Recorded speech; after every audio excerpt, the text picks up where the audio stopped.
El siguiente programa es apto para toda la familia. No contiene escenas de sexo ni violencia.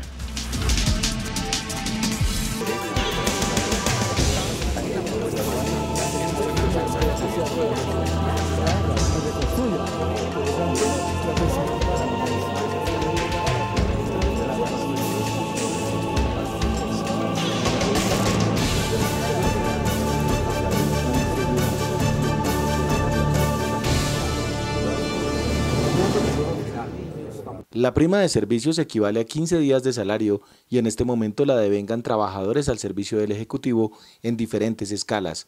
Algunos juzgados y tribunales han reconocido este derecho a los maestros colombianos, pero el Ministerio de Educación, a través de una tutela ante estas sentencias, puso a la Corte Constitucional a dirimir el conflicto.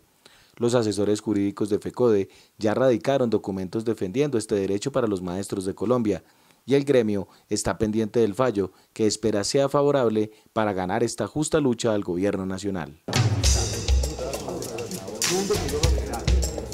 Muy buenas tardes, bienvenidos a Contrastes, porque la realidad tiene diferentes miradas. Este es un espacio concebido por la Federación Colombiana de Educadores para que usted en la tranquilidad de su hogar construya opinión. Hoy nuestro tema tiene que ver con la prima de servicios. Una bonificación que tienen derecho todos los trabajadores del país, pero que a partir de la Ley 91 de 1989 entran los trabajadores públicos a servir de este beneficio, a tener este beneficio. Aquí hay un problemita en la redacción de la norma, del articulado, que beneficia de alguna manera a los maestros, pero que les quita el derecho. Pues para aclarar quiénes tienen derecho específicamente a esta prima de servicios, cómo acceder a ella, cómo acceder a este beneficio que todos los trabajadores lo tienen y que los maestros, por supuesto, por su condición específica, también deben acceder a pues están con nosotros dos invitados muy especiales. En primera instancia, saludamos al presidente de la Federación Colombiana de Educadores, el profesor Cené Niño Avendaño. Mil gracias por acompañarnos este mediodía. Buenos días, Omaira. Un saludo para todos los educadores y las educadoras que son espectadores de este importantísimo programa, y muy contento por ayudar a aclarar ese mar de confusiones y de intereses en que el magisterio hoy se debate frente a este tema de la prima de servicios. Infortunadamente, y para aclarar todo el tema jurídico, pues nos acompaña el asesor jurídico de la Federación Colombiana de Educadores, el abogado Jorge Humberto Valero. Mil gracias también por acompañarnos este mediodía. A ustedes por invitarme al programa y a los y las televidentes de este programa tan importante. Iniciemos, profesor Zenén, hablando sobre la movilización que realizó la Federación Colombiana de Educadores el pasado 1 de noviembre, y el tema de la prima de servicios estuvo involucrado, es un punto clave que la Federación Colombiana de Educadores viene luchando para que el magisterio en pleno, sin distinción, sin excepción, tenga derecho a este recurso, a esta bonificación que entrega el gobierno. Sí, efectivamente. El pasado 1 de noviembre, uno de los puntos por los cuales el magisterio se movilizó tuvo que ver y tiene que ver con el pago, el reconocimiento de la prima de servicio, y por supuesto que hay una indignación, hay un descontento del magisterio colombiano frente a la actitud que ha asumido la ministra de Educación frente a este tema. Nosotros no compartimos, condenamos esa actitud de la ministra de considerar que quienes han reclamado el derecho, tanto educadores incluso como profesionales del derecho, y han reclamado esta prima de servicio, los está catalogando como si fuese un carrusel, un nuevo carrusel del 1042. Yo creo que la ministra en esto comete una tremenda injusticia, una arbitrariedad que raya incluso en un delito al señalar a los educadores que reclaman su justo derecho como unos delincuentes. Pero de otra parte, la ministra de Educación ha impetrado una tutela para buscar que se aplique el derecho a la igualdad, pero por debajo, es decir, que como han habido algunos fallos negativos, quiere que esos pocos fallos negativos tumben los fallos positivos que jueces de la República han emitido en favor de los educadores colombianos. Esto indudablemente que es inadmisible por parte de los educadores, y esperamos que el gobierno, en lugar de seguir actuando de esta manera tan arbitraria, tome otra decisión, que es la de reconocerle de manera inmediata el pago de este derecho a los educadores colombianos, a todos los maestros y maestras, sin importar su origen, si es territorial, nacional, si es nuevo, si es antiguo, todos los maestros de Colombia, y por eso los maestros nos movilizamos con mucha fuerza el 1 de noviembre, a pesar de que hemos salido de un proceso electoral del 26 de octubre, donde se eligieron los delegados al Congreso de la Federación Colombiana de Educadores. Los maestros y las maestras nos movilizamos con mucha fuerza el pasado 1 de noviembre. ¿Qué es la prima de servicios? ¿Quiénes tienen beneficios? Porque cuando presentamos el tema en el programa hablábamos que había una confusión ahí muy favorable para el gobierno nacional frente a quienes tenían y quienes no tenían derecho a esta prima de servicios, abogado.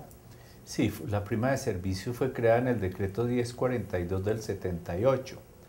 Consiste en el pago de una quincena que corresponde al salario de cada docente o de cada educadora, que debe ser pagada en el año, en el mes de julio. Fue constituida, como digo, en esta norma, pero el artículo 104 de la misma, en el literal B, expresa que no se aplicará al magisterio. Pero luego viene la ley 91 del 89 y la incluye en el artículo 15 como un derecho del magisterio. Debo aclarar que analizados los debates que antecedieron a la ley 91 del 89, en lo que se llama el análisis genético de la norma, asunto que hicimos para efectos de que la federación se haga parte en la acción de tutela de la que ya habló el presidente. Allí el legislador pretendió dos aspectos: uno, la creación del fondo, y dos, que todo el magisterio fuera nacional en su nombramiento y en su régimen prestacional. Esos fueron los dos objetivos. Pero claro, en las discusiones, en el interregno de las discusiones, quedan dos aspectos claros. Uno, se crea el fondo, como efectivamente ocurrió, y dos, el magisterio mantiene su régimen de las entidades territoriales, pero paulatinamente se va a unificar al régimen nacional, sí, aspecto que quedó ahí. Pero la unificación involucró absolutamente todo. Por eso la prima de servicios, como otras primas que son del régimen nacional, quedaron explícitamente en el artículo 15 de la ley 91 del 89. Hoy, ¿en las manos de quién reposa la decisión de entregarle este derecho a los maestros del territorio nacional? En primer lugar, debería ser una decisión ya inmediata por parte del gobierno nacional. Es que no hay razón para que todos los servidores públicos del país gocen de esta prima de servicios, incluso hasta los trabajadores de carácter territorial, de los departamentos, de los municipios. Por el decreto 1919 del 2002, todos ellos pasaron a ser poseedores de este derecho, y todos los servidores públicos del orden nacional también lo tienen, a excepción de 5 o 6, como por ejemplo los trabajadores del Ministerio de Relaciones Exteriores, la Policía, el Ejército, el IMPEC, la Aeronáutica Civil. Todos ellos que estaban excluidos hoy tienen el derecho, menos los educadores, que nos lo concede la fuerza de ley, la ley 91 del 89. Otros trabajadores tienen el derecho por una decisión de una junta directiva, de un decreto, de una resolución. Pero los maestros que tenemos toda la fuerza de la ley que nos concede el derecho, el gobierno sigue insistiendo en no reconocerlo, y a nosotros nos da es como la sospecha de que como que hay un acuerdo entre el gobierno y no sé quién más para que de este desconocimiento salga beneficiados otras personas terceras, ajenas al magisterio, y no propiamente los educadores, que somos los beneficiarios del derecho. Una pausa y ya regresamos en Contrastes.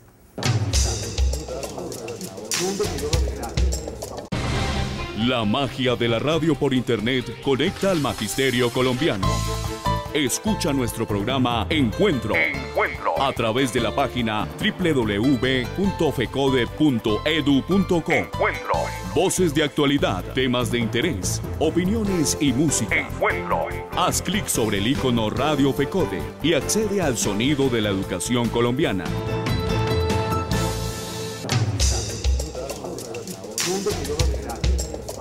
Estamos de regreso en Contrastes, porque la realidad tiene diferentes miradas. Este mediodía analizando la prima de servicios para los maestros, el magisterio en pleno del territorio nacional, que es un derecho adquirido, pero infortunadamente por, como se dice tradicionalmente, leguleyadas en el gobierno colombiano, le están haciendo conejo nuevamente a los maestros.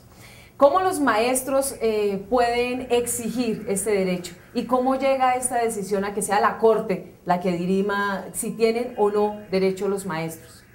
Creo que lo primero que hay que insistirle a los y las oyentes es que acaten las directrices de la Federación y sus filiales.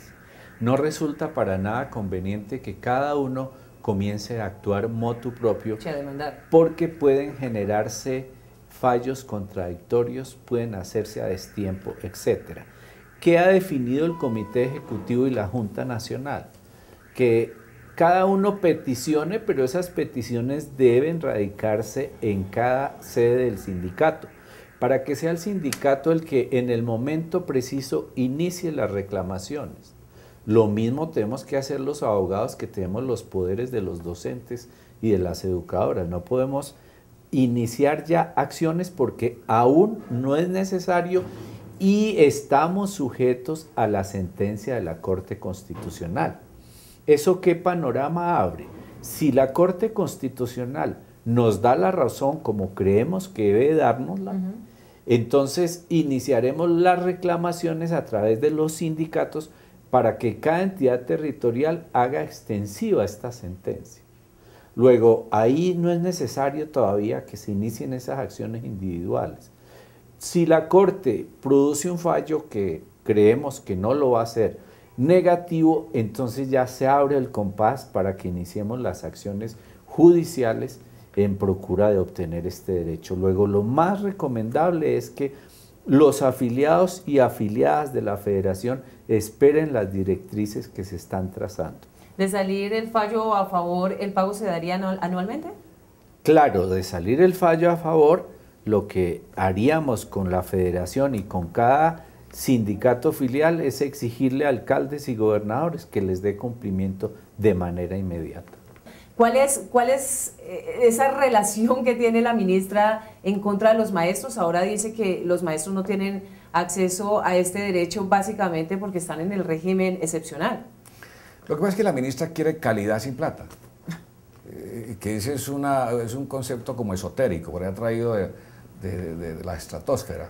No, es que se necesitan docentes bien estimulados, claro, bien pagados, docentes bien formados, docentes comprometidos, un gobierno comprometido, una sociedad comprometida con la educación. No solo de palabras, sino en hechos. En hechos, pero ¿qué tal la ministra de Educación tratando de mafiosos a los jueces de la República que han fallado en favor de los maestros y exaltando a los que fallan en contra de los educadores? Yo creo que eso es absolutamente injusto. Total que la ministra de Educación creo que va a tener que revisar su actitud y el presidente de la República tendrá que revisar y llamarle la atención a la ministra, porque la ministra se ha encargado de generar una confrontación enorme en el país, un acoso laboral, incluso utilizando la propia Procuraduría General de la Nación, los secretarios de Educación, algunos gobernantes, por un lado acosa, golpea, ordena descuentos salariales cuando protestamos los maestros por estas cosas que nos están ocurriendo,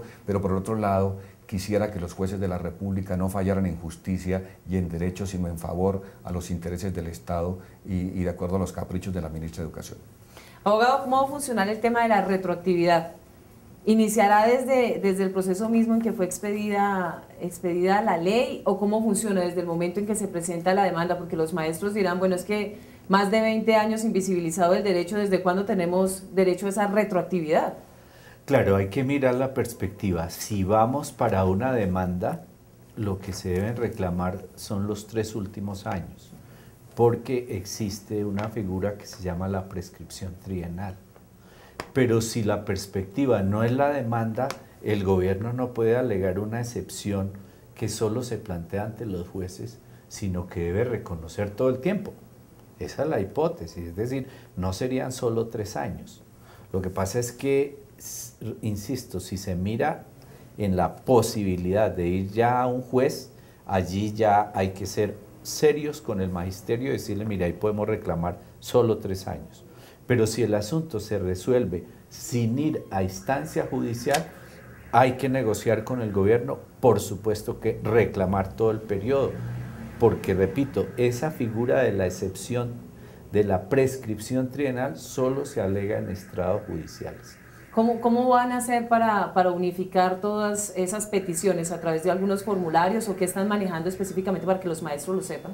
La federación remitió a todas sus filiales unos formatos. El docente lo que debe hacer es llenarlo, presentarlo en una notaría y entregarlo al sindicato para que sea el sindicato el que determine el momento indicado, que lo estaremos mirando desde aquí para iniciar todas esas reclamaciones. ¿Por qué es tan importante no hacerlo aún o directamente? Sí. Porque una vez se peticiona, la entidad puede responder de manera inmediata. Y responder de manera inmediata significa demandar también de manera inmediata. Insistimos, el sentido del fallo lo va a dar la sentencia de la Corte. Luego, lo más prudente es que esperemos el fallo de la Corte. Una nueva pausa y ya regresamos. Radio Revista Encuentro. Programa institucional de FECODE. Encuentro. Sindicalismo, arte, cultura, actualidad, tecnología, pedagogía, educación. Encuentro. Las expresiones de vida con que se construye Colombia tienen un punto semanal de encuentro. Todos los sábados a las 7:30 de la mañana por Colmundo Radio.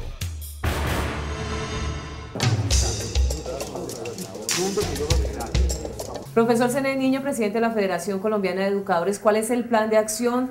¿Cuál es la proyección que tienen ustedes para que el magisterio en pleno le exija al gobierno nacional el cumplimiento en esta prima de servicios? Bueno, vamos a seguir insistiendo ante la ministra de Educación, por supuesto, y ante el gobierno del presidente Santos. Vamos a participar en el proceso que adelantará la Corte Constitucional. El doctor Valero o el doctor Sánchez han hecho un extraordinario documento que nos va a servir de sustento para demostrar la veracidad, la firmeza de nuestro derecho. Pero también vamos a llevar esto al Congreso Nacional de FECODE que realizaremos el año entrante en marzo. Y este punto del pago de la prima de servicios, si para la fecha no se ha hecho efectivo, hará parte indudablemente de un pliego nacional de peticiones. Sería el tercero que le presentaría. Este sería el tercer pliego de peticiones, pero aspiramos a lo siguiente, que este sea el primer pliego aprobado por un congreso de FECODE, por los 350 delegados que llegarán a este congreso de FECODE, pero además para negociarlo en caliente. Es decir, si la ministra de Educación insiste en dilatar, en darle vueltas al reconocimiento de los derechos del magisterio, en dilatar la discusión sobre la reforma a la educación superior, a la educación en general, si dilata el tema del Estatuto Único de la Profesión Docente, si dilata la no aplicación, el no cumplimiento de los acuerdos pactados en el año 2011, indudablemente, Omaira, que los maestros de Colombia iremos a un paro nacional de unas enormes proporciones, porque ya se nos agota la paciencia, ya la ministra de Educación definitivamente está rayando en la total negligencia y arbitrariedad, y frente a eso sí no nos queda sino otro camino que el de la confrontación, el de la lucha, el del paro nacional. Pero yo le insisto a la ministra de Educación, siéntese a dialogar con la Federación Colombiana de Educadores, dialogue con los maestros, dialogue con los estudiantes de la universidad, es posible encontrar salidas. Hombre, si el gobierno se atreve a sentarse a negociar con la guerrilla, ¿por qué no se sienta a negociar, a discutir los problemas de la educación, de los derechos del magisterio, con los estudiantes universitarios, con la Federación Colombiana de Educadores? Nos estamos preparando, Mayra, porque en los próximos días vamos a tener una confrontación muy fuerte con el gobierno nacional. Esperamos que el gobierno actúe racionalmente y se siente con la Federación a buscar un acuerdo.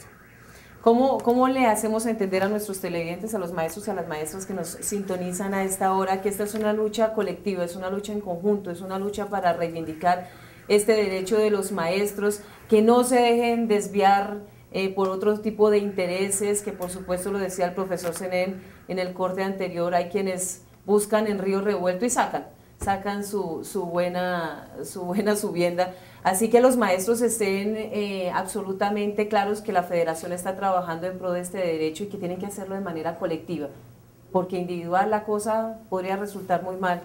Sí, me parece importante insistir en eso. Primero, la federación ha tomado la decisión de defender este derecho. Segundo, se deben tener en cuenta las dos acciones, la acción sindical, la movilización, la negociación, pero también la acción jurídica, porque un fallo en contra puede dar al traste con el derecho de un docente, pero repercutir para todos los demás. Esto es parte de lo que hemos llamado un litigio estratégico, es decir, la federación traza la pauta y los abogados lo que hacemos es hacer parte de esa estrategia con la técnica jurídica, con la técnica que exigen este tipo de procesos. Luego insistir en que acaten y estén pendientes de las directrices que trace la federación y sus filiales. Lo invito a ustedes y a nuestros televidentes a ver y a escuchar nuestro editorial. Los docentes tienen derecho a la prima de servicio porque la prima de servicio fue un derecho prestacional creado por la Ley 91 de 1989. Al estudiar los anales del Congreso, se comprueba que el proyecto de ley que posteriormente se convirtió en Ley 91 tuvo dos objetos esenciales. En primer término fue la creación del Fondo Nacional de Prestaciones Sociales del Magisterio y en segundo lugar solucionar el viejo problema que se venía sucediendo desde antes de la nacionalización de la educación con la Ley 43 de 1975, en virtud de la existencia de diversidad de regímenes aplicables al magisterio. En estos términos, el legislador del año 89 determinó equiparar el régimen prestacional de los docentes colombianos al de los funcionarios públicos de la rama ejecutiva del nivel nacional. Y resulta que los funcionarios públicos de la rama ejecutiva del nivel nacional, en virtud del decreto 1042, devengan la prima de servicios. Y como este derecho fue igualado, consecuencialmente los docentes también deben recibir del Estado colombiano esta prestación. ¿Por qué los maestros terminan siendo excluidos de este derecho? Es como un desdén del gobierno frente al magisterio. Entonces uno se pregunta, ¿por qué el gobierno habla de la locomotora de la innovación, de la tecnología, de la ciencia, etcétera, si está aplastando el sistema educativo colombiano desde los contenidos, desde las infraestructuras en las escuelas, desde las condiciones de trabajo de los maestros, desde sus salarios, desde sus prestaciones sociales? Entonces no hay una correspondencia entre lo que dice impulsar el gobierno para el desarrollo y enfrentar todos los retos de la competitividad, horrible palabra, y la globalización frente a cómo están acabando con nuestro sistema educativo nacional y en la forma como se golpea al magisterio colombiano. ¿Quiénes pagan? ¿Quiénes responden específicamente por esta prima de servicios? Conforme a la determinación de la Ley 91, esta prima de servicios debe ser asumida por el nominador. En ese momento el nominador era el Ministerio de Educación Nacional, pero por aplicación de Ley 715 y 1278, hoy los nominadores son municipios certificados y departamentos. Pero obviamente esto debe ser pagado con recursos del Sistema General de Participaciones. Un argumento que puede estar pensando el gobierno en cabeza del Ministerio de Educación es que sería muchísima plata la que tendrían que reintegrarle a los educadores y que el presupuesto se caería. Y uno piensa, toda esa plática que se ha perdido en esos carruseles de contratación, en el tema de agroingresos seguros y demás, una plática que terminamos pagando los colombianos de nuestro bolsillo y con nuestros impuestos y las diferentes reformas que el gobierno nacional se inventa día tras día. ¿Por qué no pensar en hacer un esfuerzo específicamente para mejorar la calidad de la educación desde la estabilidad de los maestros y pagar un derecho al que todos los colombianos tienen, pero de manera contradictoria hoy el gobierno le voltea la cara y dice que los maestros no tienen derecho? Bueno, pagar este derecho anualmente puede estar costando 400.000 millones de pesos. Un poquito más, un poquito menos. Pero, hombre, eso no tiene punto de comparación con todo lo que se llevan por concepto de corrupción. Pero miren esto, que es más grave todavía que la corrupción o que incluso los gastos militares, que son tremendamente exagerados. No, es que lo más grave del asunto son los paraísos fiscales.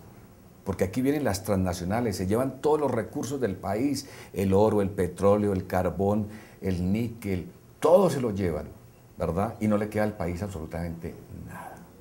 Esas famosas regalías, que es algo claro, o por ahí lo que hace Pacific Rubiales, o otras transnacionales que ayudan a la educación porque dan unos pequeños subsidios. Entonces uno dice, hombre, un país que permite que sus inmensas riquezas se las lleven transnacionales a través de tratados de libre comercio, que invitan a los industriales pequeños y medianos a salir a cazar mariposas al exterior en un mercado internacional que ya está dominado por las grandes multinacionales, y a cambio de llevarnos a coger mariposas en el exterior, nos piden que le entreguemos el mercado nacional en esos tratados de libre comercio con la Unión Europea o con Estados Unidos. Entonces uno dice, estos gobiernos deberían, y ojalá el pueblo colombiano entendiera que este país es muy rico, que los maestros y la educación y la salud, y que deberíamos de tener los derechos mínimos los ciudadanos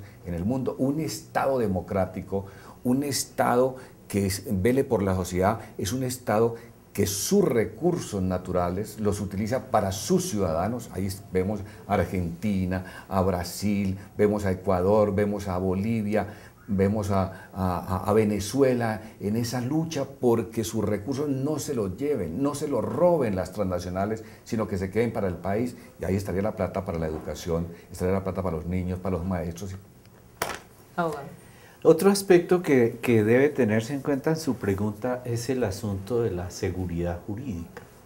Las transnacionales, como ha hecho el presidente, y las empresas en general lo invocan con mucha frecuencia. Seguridad jurídica es que las reglas del juego sean claras y se cumplan. Mal puede un gobierno, a través del Congreso, porque él fue el que impulsó la Ley 91 del 89, crear unos derechos y él mismo propiciar que se desconozcan, bien sea dejando de pagarlos o bien sea sofocando y macartizando a jueces, a magistrados y abogados porque se obtienen, como acaba de denunciarlo el presidente. Luego, esto tiene que ver con un problema institucional que es columna vertebral del Estado Social de Derecho, que es la seguridad jurídica. Un derecho se crea es para cumplirlo, para ejecutarlo, no para desconocerlo o dejarlo diluir en el tiempo, como ha ocurrido con este que estamos comentando. Es decir, es seguridad jurídica para las transnacionales, obediencia total a los intereses de las transnacionales e inseguridad jurídica para los colombianos y desgracias para los colombianos. Mil gracias por acompañarnos este mediodía. Nos reencontramos el próximo domingo de 12 a 12:30 por el Canal 1 en Contrastes, porque la realidad tiene diferentes miradas. Feliz resto de día.